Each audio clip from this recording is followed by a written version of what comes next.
So hello everyone, welcome back to another renegade immortal video. और आज के इस वीडियो में हम लोग एक्सप्लेन करने जा रहे हैं रेनेगेड इमॉर्टल के न्यू एपिसोड को। मुझे पता है मैं काफ़ी दिनों से इनएक्टिव था और इसके पीछे कोई बड़ा रीज़न नहीं है, बस एक ही रीज़न है कि मैं सीरीज़ के अंदर कुछ ज़्यादा आगे चला गया था, जिस वजह से मैं सीरीज़ को पूरी तरीके से स्पॉइल नहीं करना चाहता। इसी वजह से मैंने पॉज लिया, आगे के एक्सप्लेन नहीं किया और सिर्फ मैंने पॉज लिया। यूजुअली मैं दूसरे की वीडियोस को नहीं देखता, मुझे मेरे दोस्त है वो बताते हैं कि कैसे क्या हुआ, क्योंकि जो लोग मुझे एकदम क्लोजली फॉलो करते हैं उनको पता है कि एक लड़का है वो सभी चीज़ों पे ध्यान देता है। उसने बोला कि मतलब लिटरली कई सारे यूट्यूबर्स ऑलमोस्ट सुजाकू के अंदर में आके वो जो बड़ी सी बैटल हो रही है उससे भी काफ़ी ज़्यादा आगे निकल चुके हैं, शायद या फिर उसी के आसपास में है। और वो इतना आगे का एक्सप्लेनेशन है कि वो तुम्हें 1 महीने बाद एपिसोड में देखने को मिलेगा। और ठीक है, तुमको जो करना है करो। आई होप कि मेरे पास जो मेरी ट्रू ऑडियंस है, जो मुझे पसंद करती है सुनना, सो आप सभी लोगों का धन्यवाद कि आप लोग हमारी वीडियोस पे सपोर्ट दिखाते हैं। प्लीज़ कमेंट कर देना, we support you and we love to watch you, जो भी, जिससे एक पॉजिटिव रिमाइंडर मिले कि हाँ, मेरे पास में कुछ है जो लोग मुझे सुनना पसंद करते हैं। और हाँ, आज की इस वीडियो में हम लोग एपिसोड को इसलिए एक्सप्लेन कर रहे हैं क्योंकि हमारे पास में कंटेंट की कमी पड़ गई है। लेकिन प्रीवियस के अकॉर्डिंग मैंने देखा कि कई चीज़ें थोड़ी-सी अलग नज़र आ रही थी और मैंने जो एक्सपेक्ट किया था उससे थोड़ा-सा डिफरेंट था। तो आज के इस वीडियो में हम लोग पूरे उस इवेंट को एक्सप्लेन कर देंगे। उतना ज़्यादा डीपली नहीं होगा, अगर देखना है तो उसके रिगार्डिंग वीडियोस ऑलरेडी बनी हुई है, तो आप लोग जाकर उसे चेकआउट कर सकते हो, लिंक डिस्क्रिप्शन में है। तो चलिए आज के इस वीडियो को बिना किसी देरी का स्टार्ट करते हैं। सो प्रीवियस में जो एकदम स्टार्टिंग के दौरान वो जो हल्का सा ग्लो नजर आया, वो एक्चुअली में कुछ और नहीं था बल्कि डीमन क्लैन के एंसेस्टर को मारने के बाद वांगलिंग को उसके पास से एक पोटली मिली थी। उस पोटली के अंदर में कई सारे ऐसे ट्रेजर्स थे जो कि वांगलिंग के काफी ज्यादा काम आ सकते थे और कुछ सारे बेकार भी थे, जिसके ऊपर में वांगलिंग कुछ ज्यादा ध्यान नहीं देता। लेकिन उसके अंदर में यूजुअली दो चीजें थी जिसके अंदर में वांगलिंग का सबसे ज्यादा ध्यान जाता है। उसी दौरान हम लोग को प्रीव्यूज के अंदर में वहां पर एंशिएंट गॉड को दिखाया गया। एंशिएंट गॉड को वहां पर इसलिए दिखाया गया क्योंकि वांगलिंग को स्टोरेज बैग के अंदर में एक बॉटल मिली जिसके अंदर में एंशिएंट गॉड की ब्लड लाइन थी। वांगलिंग को जब पिछली बार ये मिला था, तब उसके बाद उसने एंशिएंट गॉड बॉडी कल्टीवेशन को वहां पर शुरू किया। लेकिन अभी फिलहाल इसे ये फिर से नजर आता है किसके पास में, एंसेस्टर डीमन क्लैन के। और उसे देखकर वहां पे वालिन हल्का सा चौंका, लेकिन इसके अलावा उसके ऊपर में वो उतना ज्यादा गौर नहीं करता। फिर उसके बाद ही उसके अंदर में एक और चीज मिलती है जो कि था एक व्हील शेप्ड का कुछ सील टाइप का था। उसको तोड़ने के बाद वायलिन को जो प्रीव्यूज में औरत दिखाई जाती है, वो औरत वहाँ पे रिलीज होगी और वो औरत एक तरीके की सोल स्पिरिट है। एक्चुअली में लड़की जो है वो इतनी ज़्यादा पावरफुल है, तुम लोग इसे एक्सपेक्ट भी नहीं कर सकते, क्योंकि अगर इसकी कल्टीवेशन को हम लोग चेकआउट करते हैं तो ये एक्चुअली में एक 9 लीफ की कल्टीवेटर मिलती है। मतलब सोच लो कितनी ज़्यादा टेरिबल लेवल पर है। लेकिन इसके पास में एक खुद का डोमेन भी था।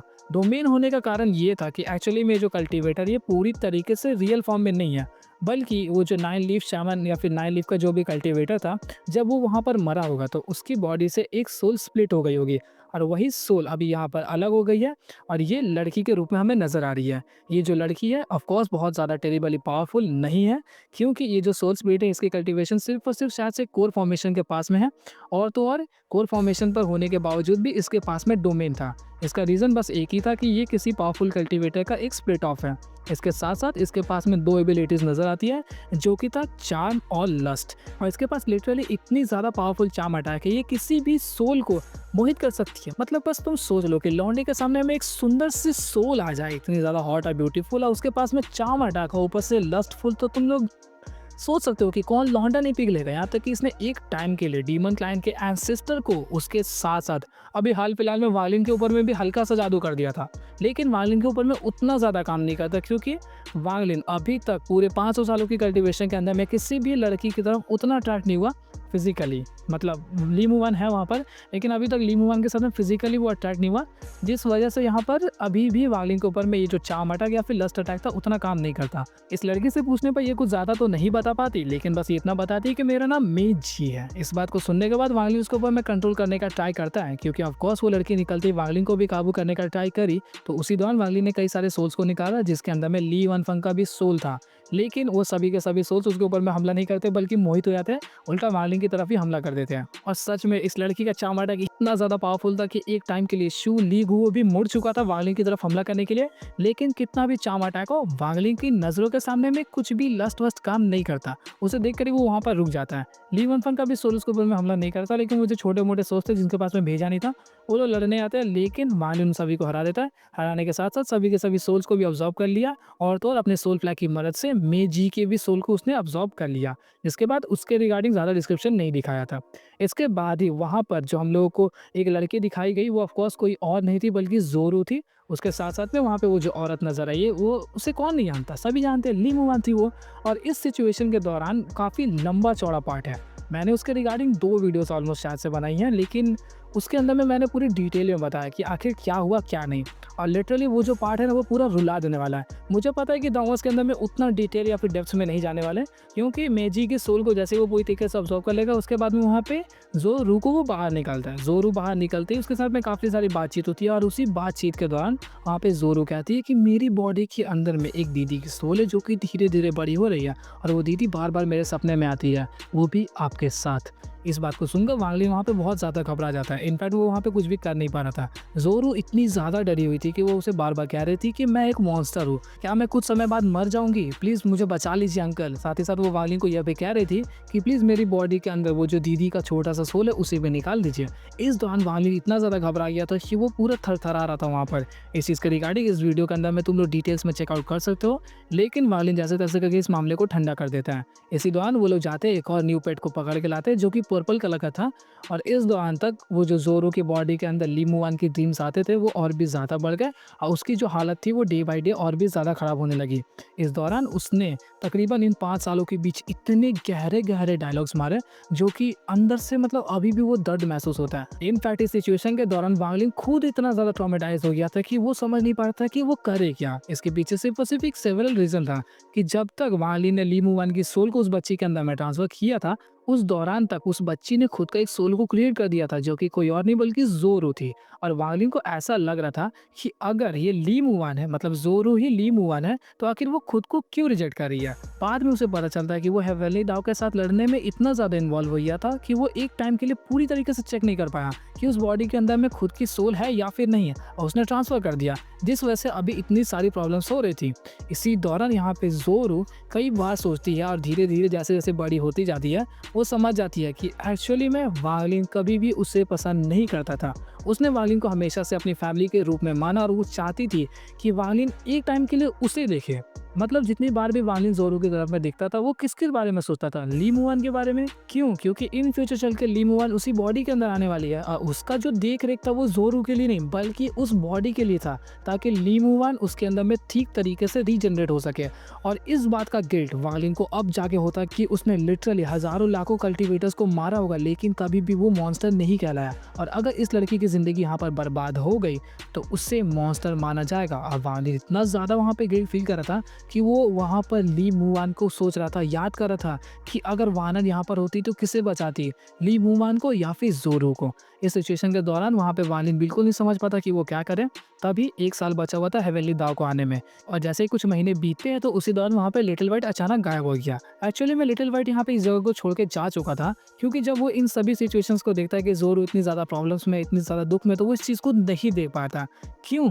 क्योंकि बचपन से लेके अब तक उसने ज़ोरू को बड़ा होता हुआ देखा है, और वो कभी भी नहीं चाहेगा कि ज़ोरू को कुछ भी हो जाए। जैसे वांग ली ली मुआन को बचाना चाहता है, वैसे ही ये लिटिल टाइगर ज़ोरू को बचाना चाहता है। और इस दौरान इस लिटिल व्हाइट टाइगर के लिए मेरे दिल में रिस्पेक्ट जो थी, वो अब और भी ज़्यादा बढ़ गई। तभी उसी दौरान जैसे ही लिटिल व्हाइट वहाँ से जाती है, तो ज़ोरू की तबीयत और भी ज़्यादा ख़राब हो गई। और ये जो सिचुएशन नज़र आ रहा है जहाँ पे ज़ोरू शायद से लेटी हुई है, तो ये वही मोमेंट था, क्योंकि ऑलरेडी वो उस ट्रॉमा से गुजर रही है, जिसके अंदर में ली मुआन अभी उसकी बॉडी के अंदर धीरे-धीरे ग्रो कर रही है, और एक दिन उसके नेशनल सोल को पूरी तरीके से डिवोर कर देगी। लेकिन जैसे ही वो लिटिल व्हाइट जिसके साथ वो बचपन से खेली कूदी वो गायब हो गई, तब उसे और भी ज़्यादा बुरा लगने लगा, उसकी तबीयत और भी ज़्यादा ख़राब हो गई।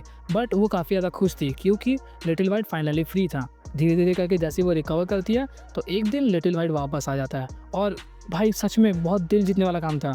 इसने क्या किया कि वहाँ पे एक ऐसा फ्रूट को लाया था, जिसे खाने के बाद ली मुआन की जो नेशन सोल है वहाँ पर शैटर हो जाती, मतलब पूरी तरीके से डिस्ट्रॉय नहीं होती, बस वो वीक हो जाती। और इस सिचुएशन के दौरान वहाँ पर वांग ली पहुँच जाता है। ज़ोरू ने अभी तक उस फ्रूट को नहीं खाया था, लेकिन वांग ली जब उस फ्रूट को देखता था, वो वहाँ पे चौंक जाता है कि एक व्हाइट बीस्ट इतना ज़्यादा आगे बढ़ सकता है कि वो एक लड़की को बचाने के लिए वांग ली जैसे कल्टीवेटर से लड़ने के लिए तैयार हो गया। गया, क्योंकि जैसे ही वांगलिन वहाँ पे पहुँचा तो लिटिल वाइट को लगा कि शायद से वो ज़ोरू को हार्म ना कर दे, वो बीच में कूद पड़ता है। मतलब वो ज़ोरू और वांगलिन के बीच में था और वांगलिन को वो कुछ भी नहीं करने देगा। इस सिचुएशन में वो खड़ा था वहाँ पर। लेकिन वांगलिन समझ सकता था कि यहाँ पर ज़ोरू शायद से उस फ्रूट को नहीं खाएगी, क्योंकि ज़ोरू ने इतने सालों के बीच में उसे ये चीज़ को बता दिया था कि वो कभी भी नहीं चाहेगी कि ली मुवान और वांगलिन अलग हो, जिसलिए ज़ोरू को जो भी करना पड़े वो करेगी। इसी बीच उसने ये भी कहा था कि अंकल मैं बस चाहती हूँ कि एक बार आप प्लीज़ मुझे देखें। और इससे भी बहुत बुरे-बुरे डायलॉग्स हैं। तुम लोग इस वीडियो को देख लोगे तो तुम लोग लिटरली रो दोगे। मैं तो मतलब रोया नहीं था, मतलब हो ठीक है, जो भी था। तो इससे ज़्यादा सिचुएशन आगे नहीं बढ़ेगी। जैसे ही वालिन देखता है कि लिटिल व्हाइट कुछ ज़्यादा ही आगे बढ़ रहा है, तो हेवनली दाव के आने से पहले उसने लिटिल व्हाइट को सील कर दिया, ताकि जब वो प्रोसीजर वहाँ पे चल रहा हो तो लिटिल व्हाइट वहाँ पर आके कुछ भी इंटरफेरेंस ना दिखाए। वरना अगर गलती हो गई तो शायद से ली मुआंग की सोल को हेवनली दाव लेके चला जाएगा। इनफैक्ट हो सके तो ज़ोरो को भी प्रॉब्लम हो जाएगी। जिस वजह से लिटिल व्हाइट वहाँ पर सील्ड था, लेकिन जैसे हेवनली दाव के साथ में फाइट होती तो वो सील वहाँ पे टूट जाता, तो वो वहाँ से निकल भी गया। इसके बाद के जो भी एपिसोड्स थे उन सभी का लिंक मैंने डिस्क्रिप्शन में डाल दिया, आप लोग जाकर उसे चेकआउट कर सकते हैं। इसके साथ-साथ आई होप कि आप लोग उस वीडियो के ऊपर में सपोर्ट दिखा होगा और जैसे ही सीरीज़ के प्रीव्यूज़ और भी आगे बढ़ेंगे, हम लोग धीरे-धीरे करके उसे कैच अप करेंगे। आप लोग कमेंट करके बताइए कि मुझे और भी कौन-सी सीरीज़ के ऊपर में वीडियोज़ बनानी चाहिए, जिसे आप लोग देखना पसंद करोगे। और प्लीज़ कुछ सजेशंस दो भाई, मैं 1 हफ्ते से बैठा हुआ नल्ला, मतलब नहीं नल्ला नहीं हूँ, तुमको पता है कि मैं, जो लोग जानते हैं मुझे मैं कौन हूँ, उनको पता है कि हम लोग अंबानी से भी ज़्यादा बिज़ी रहते हैं। तो मिलता है आपसे नेक्स्ट वीडियो में, इंटरेस्टिंग वीडियो में हम लोग ट्राई करेंगे ताकि कुछ फैक्ट्स को कवर करें। तो मिलता है आपसे नेक्स्ट वीडियो में, तब तक के लिए गुड बाय।